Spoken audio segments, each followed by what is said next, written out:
살인을 1위라는 불명예를 얻은 나라, 범죄와의 전쟁을 치르고 있는 나라. MS트레스는 엘살바도르만 조직이 있는 게 아니고요. 미국 남부에까지 지금 지역 본부들이 다 있어요. 글로벌 차원에서 안보 문제까지 사실 거론할 정도의 악명도가 있어요. 경찰들하고도 한번 맞짱 떴잖아요. 엘살바도르 경찰들이 얘들을 어떻게 할 수가 없어요. One sector and the barrio 18 to another sector.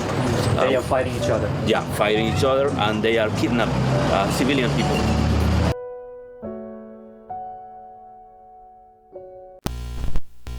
마흔두 살인 부켈레 대통령은 2019년에 처음 당선된 뒤 강도 높은 갱단 척결로 주변국뿐 아니라 세계적으로 주목받아 왔습니다.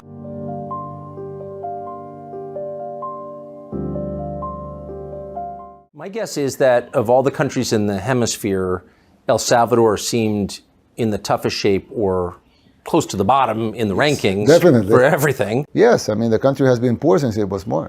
So how did you change it? We're literally the murder capital of the world. Yes. And we turned it into the safest country in the Western Hemisphere. If I would have said that 5 years ago, they would say that I was crazy, right? Yes. Because this was literally the most dangerous country in the whole world. Your capital is now safer than our capital in Yes, Washington. and the country is safer than the United States as a whole. Yes. The U.S. murder rate is around 6 murders per 100,000 inhabitants, and our murder rate is 2. So we're safer than Canada, safer than Chile, safer than any country in the Western Hemisphere. There are countries in the other hemisphere that are safer than El Salvador, but not in the Western Hemisphere. So you did that in just a couple of years. Yes, we did that basically in 3 years. Just bottom line it for us. What's the formula? Well, I can tell you the official formula and the real formula. Okay. So we roll up the first phase, then the next one, then the next one, and then gangs started attacking back. We had to roll up everything at once, like in a hurry. And the roll up of phase 6 pacified the country in a couple of weeks. How do you do that? How do you pacify a country? Building up of the police forces, the army. We doubled the army to use the army to fight crime. And we equipped them before, like soldiers, we didn't have like useful guns, vehicles, basic things that an operation of that magnitude would need. Yeah, we roll up the phases and then we went after them. Okay, so that's the official. That's the official. Yes, that's the official one. What's the real? It's a miracle.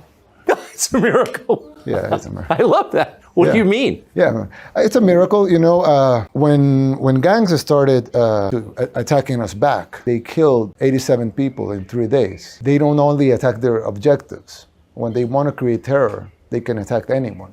So they can actually kill their grandma.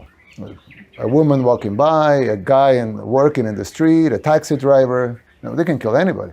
So it was almost an impossible task. It's a guerrilla war, really. Yes. They were intertwined with the population. They were everywhere. And they were killing randomly. So we really tried to figure out what to do. So we prayed. You prayed in the meeting? Yes, of course. Several times, yeah. What did you pray for? You know, to wisdom, to win the war. MS-13 is one of the major gangs. And they are satanic also. That was my question. So very I'm little. sorry. No. But I would hope you will explain it because very little has been written in the West about this. They're satanic, yes. But actually, literally, can you explain? Well, they didn't start as a satanic. So at the beginning it was, you know, some youth causing harm, assaulting, trying to control their territory, selling drugs. But they grew. They started, you know, killing more people just to get territory or to fight against rival gangs or to, you know, collect debts or, you know, money or whatever. But as the organization grew, they became satanic. They started doing satanic rituals. I don't know exactly when that started, but it was well documented. Yes. And in our arrest, we've even found altars and things like that. Yes, I've seen them. Sometimes when you interview gang members that are in prison, I remember one, and the guy that they asked him, how many people have you killed? And he said, I don't remember. And then they asked him, and what is your position in the gang? He explained how he went up in positions, but I left the gang. I said, why did you left the gang? And he said, well, because I was used to kill people. But I killed for territory, I killed to collect money, I killed for extortion.